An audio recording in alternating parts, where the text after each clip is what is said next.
Shoutout idol, tama ka sa sinabi mo. Ang kailangan na is prima facie evidence. Yan. Oh, yun. Hindi na siya pwedeng probable cause. Kapag tinanggap ng prosecutor yung kaso, means kaya nilang mag-convict. Yun yung nangyari kay Macabaho. Ano na yun siguro? Talagang natataon na, baga, dinala na ng dakilang pagkakataon na banggain niya ako para magtanda naman siya. Kasi puro paninira ng buhay ng tao yung ikinabubuhay niya. So, ayun yun.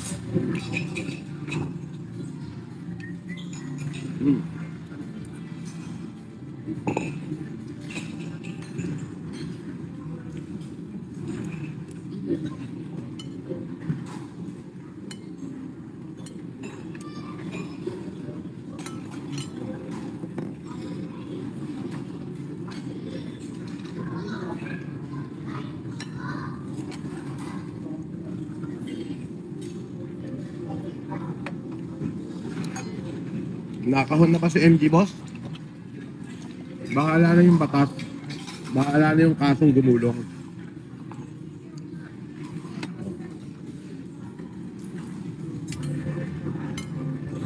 Siguro nga, ano yan eh. Siguro dinala na ng dakilang pagkakataon na ako na yung balahurain niya. Para magwakas na yung kaungasan niya.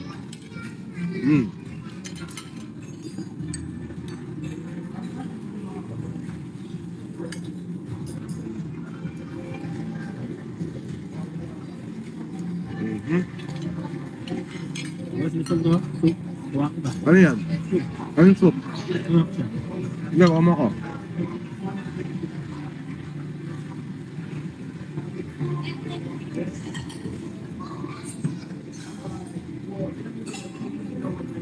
Boss, si Macabaho, kaya niyang tirahin si Atong Ang. Bakit ko naman titirahin si Atong Ang? Wala namang kasalanan sa aking tao. Alam mo ba na ang taong mapanira sa kapwa-tao para mabuhay?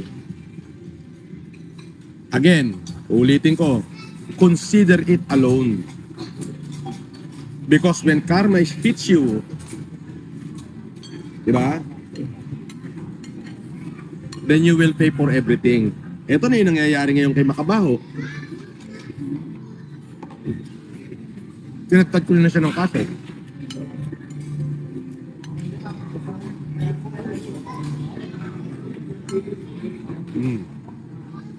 Ako,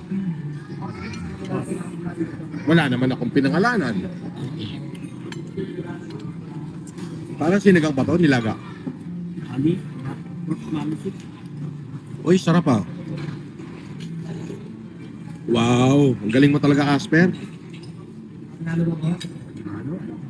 Panalo tong soup na to. Masarap. Ini-invite yung grupo ni Macabaho dito eh. Para kumain na.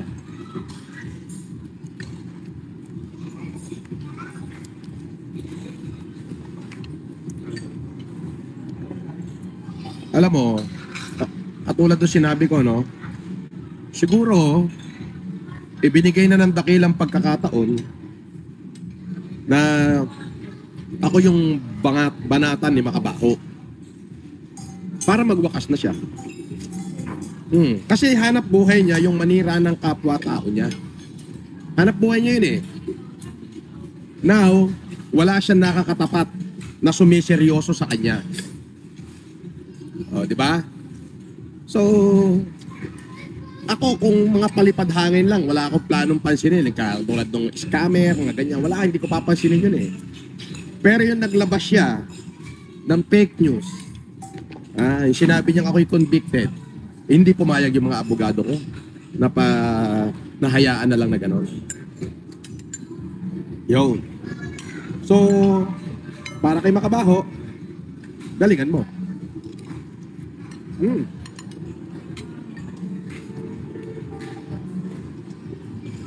Kasing galingan mo.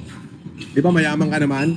O mag-hire ka ng maraming magagaling na lawyer kung paano kanila ililigtas. While I'm enjoying a good life at Newport World Resort. Ikaw naman, hindi mo maisip kung kailan darating yung subkwena mo.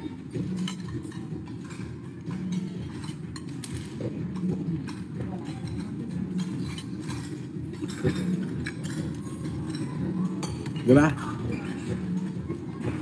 Ayun yun. Ayun mo. Ilang buhay namin ni Casper. Pakain-kain. Pasugal-sugal. Pabembang-bembang.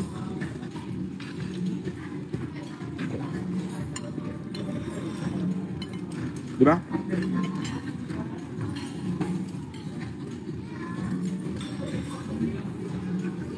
Stress mo yan, boss. Oo. Hindi yung mata eh. Hindi niya ako makasuhan eh.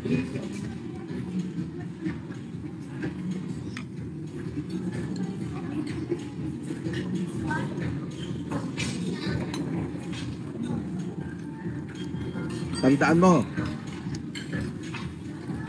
sa cyber libel, dapat yung prima facie evidence mo, original uploader. Hindi pwedeng re-upload ng kung sino-sino. Hindi mo siya makakasuhan nun. Maraming matututunan sa'yo yan, boss. Kung mo pa ako yung sabaw, lagyan mo taba-taba.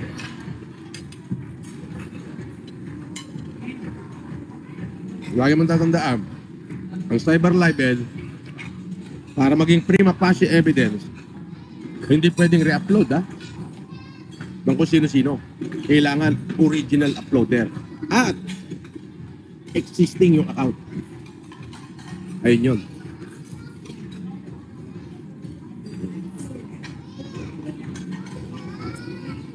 Walang iya ka kasi makabaho. Nananahimik yung tao. Wala namang kinalaman sa pukine ng buhay mo. Winawalang iya mo. So siguro ito na yung dinala ng dakilang pagkakataon na ako yung balahurain mo para matuluyan ka. At tinuluyan nga kita.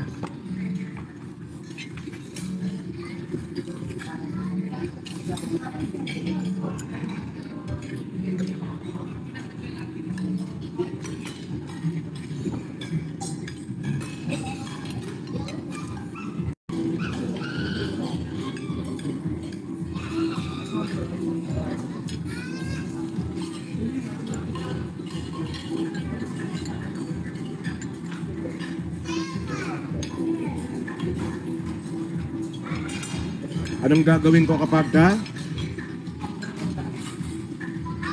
gawin nyo muna para malaman nyo kung anong gagawin ko. Hindi pwede yung kwento kayo ng kwento na wala kayong ginagawa.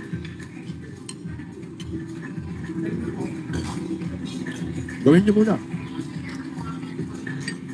Diba? Ayun. I have received so many calls in different corner of the country.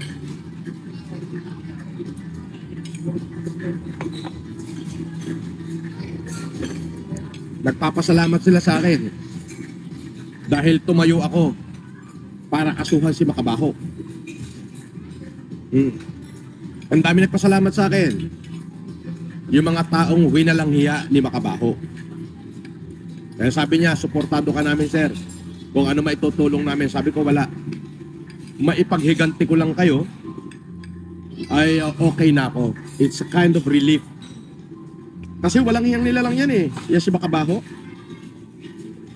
Walang hiyang tao yan. Nuknukan ng kawalang hiyaan. Biruin mo, wala namang kinalaman yung tao sa kanya. Wawalang hiyain niya. Di ba? Si Mark J. Makabaho. O yun.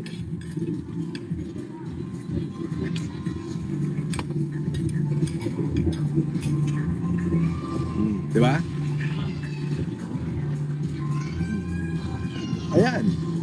So ngayon, ang pinakakaya mo na lang gawin, iyan, ganyan, sa troll. Pero totoo, nininervyos ka na. Marami ka kasing winalangya. Nuknukan ka kasi ng kawalangya ang hindot ka. Oh. Duray mo, yung tao, wala namang kinalaban sa'yo. Wawalangyain mo para kumita ka. Di ba? Ganyan ka kawalangya. Siguro, ibinigay na ng dakilang pagkakataon na ako yung mabangga mo para tuluyan na kita. At yan, tinuluyan na kita. Napakarami mong kasong haharapin. Sunod-sunod. Unang hearing natin, pagkatapos ng hearing, may ipapailagid kami na panibagong kaso mo. Diba? Yun yun.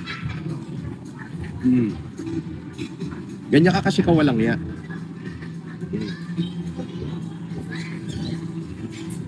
Diba? At least ngayon, matutuspok ka na. Paano matutuspok? Alam nyo ba na ang dami nagpasalamat sa akin?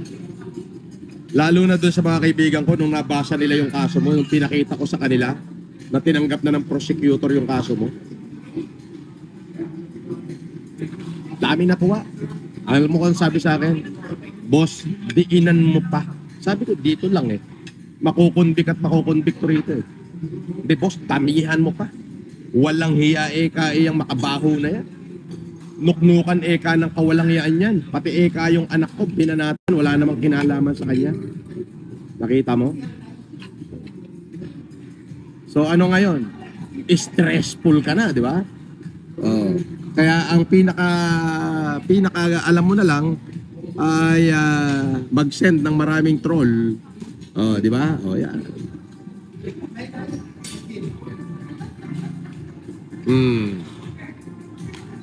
Nuknukan kayo ng walang ya. Oo.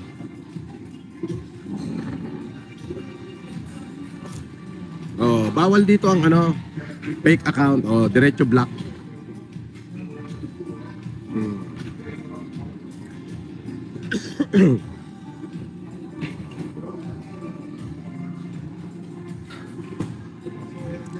Sabi ni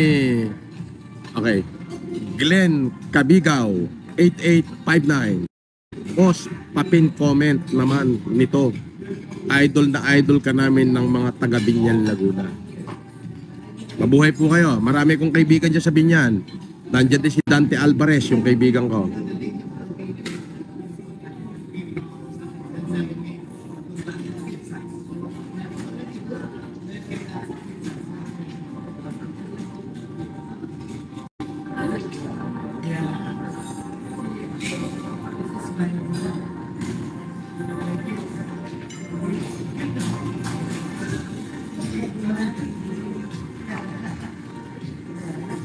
Hindi ko na mahangad na maniwala ka sa akin, ungas.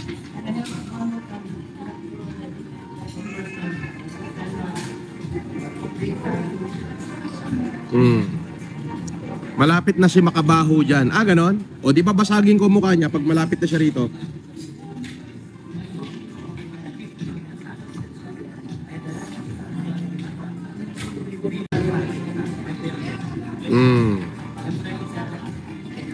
Yun. So, abang-abang na lang kayo.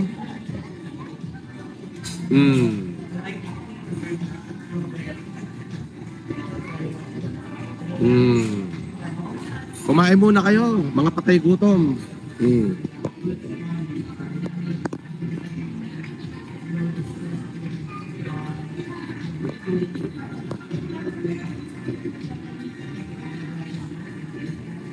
Shoutout to kay Tina Moran sa LA.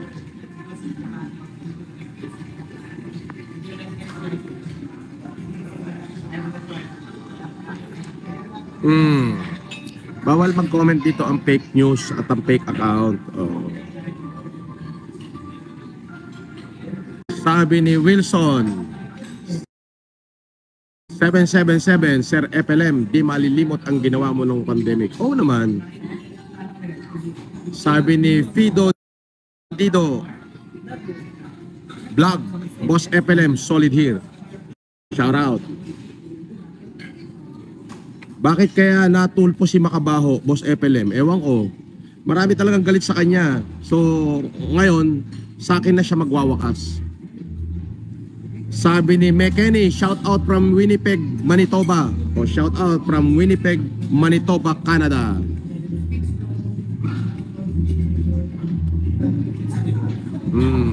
Bawal ang fake account dito. Yeah. Sabi ni Ken TV, pa-shoutout boss from North Korea. Solid pants mo.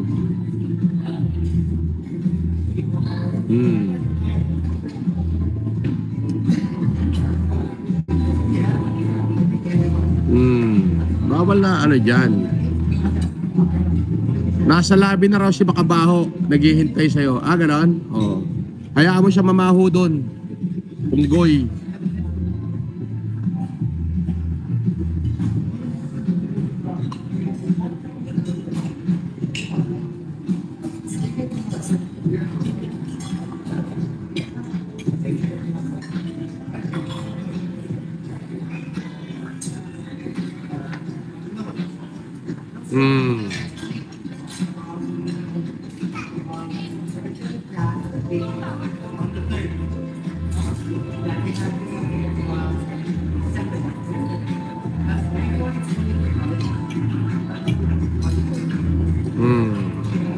Gawa kayo ng bagong account ha.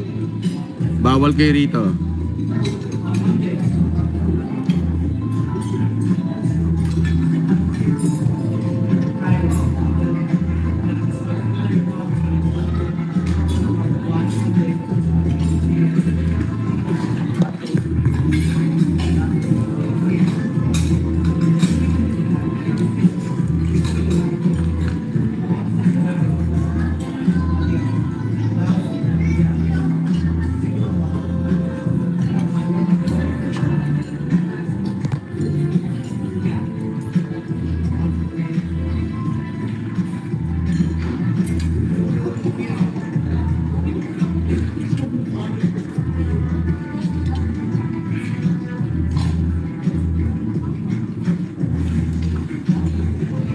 Sayang yung ano, 21 million, no? Pastor.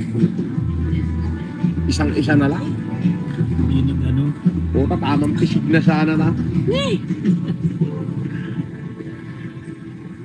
Magtsaga ka na dyan. Ano yung 100 lang? Pero sayang yun, 21 million yun. Naging 1.5 lang tuloy yung quota.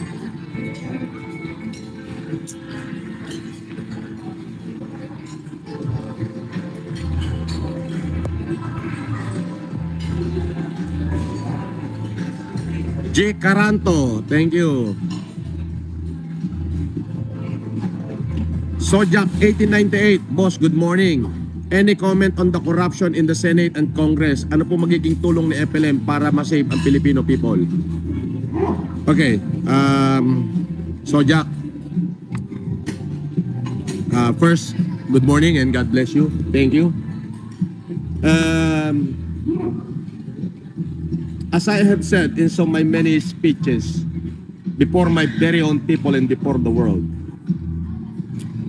una, sagutin ko muna yung about the corruption. You know, the desire for a better living is deeply rooted for outlook of over decades. And this unending poverty and misery of the Filipino people is hard to acknowledge and probably never come to an end because the corruption in our government, in the system of government, is really do rampant. I mean, nagaharing ganap. Long before we were born, there already been a corruption. But this time, sabi nga ni General Magalong, systematic. And you know, I'm happy because the president of the day today tried to create a remarkable change in the lives of the Filipino people. And he is trying to change the country's fate and destiny. But hindi pwedeng ganun lang. Hindi pwedeng investigasyon. There should be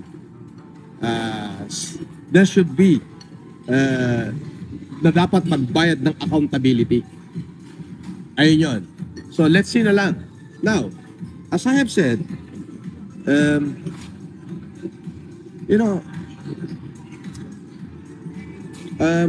the only thing I could give to the people is myself, a couple of superficial help, and my advice. Advice that they can carry through the years. Anong klaseng advice yun? People must become braver in facing life, become more productive. I do believe that if people more producing than they consume, we are at peace.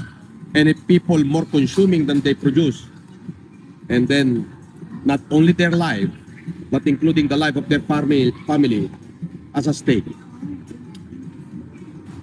Again, as I have said again and again, the world has evolved. We have developed so much technology, but we almost lost humanity. Our knowledge become better, so much better than yesterday. Our knowledge made us cynical, and our cleverness made us skeptical. We always strive for the best, but many of the Filipino people feel too little, especially towards those less fortunate people of the society. Again, what we need in this country, more humanity rather than technology. We need kindness and gentleness better than cleverness. Why? Because the absence of these two quality in the heart of man, life will be savage and all will be lost.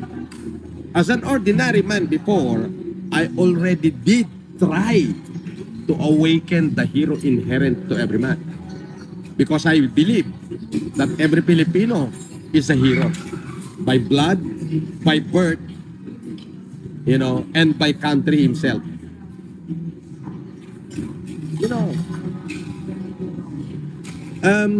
Sa akin sa ngayon, I lost an appetite when regards to politics. I just want to live a normal life, but able to love again and able to help again. Ayan. So, hindi ko man nasagot lahat-lahat ng katanungan mo, Sojak 1898. I hope there is a little na I could satisfy your mind when it comes to your question. Siguro, I can add up a little to save the people. What those little? Little that I know it's beyond my reach. But more than my reach, ayoko mangako. Kasi hindi naman ako sarswelang tao. Ayun yan. Mabuhay ka, Sojak. 1898. And God bless you.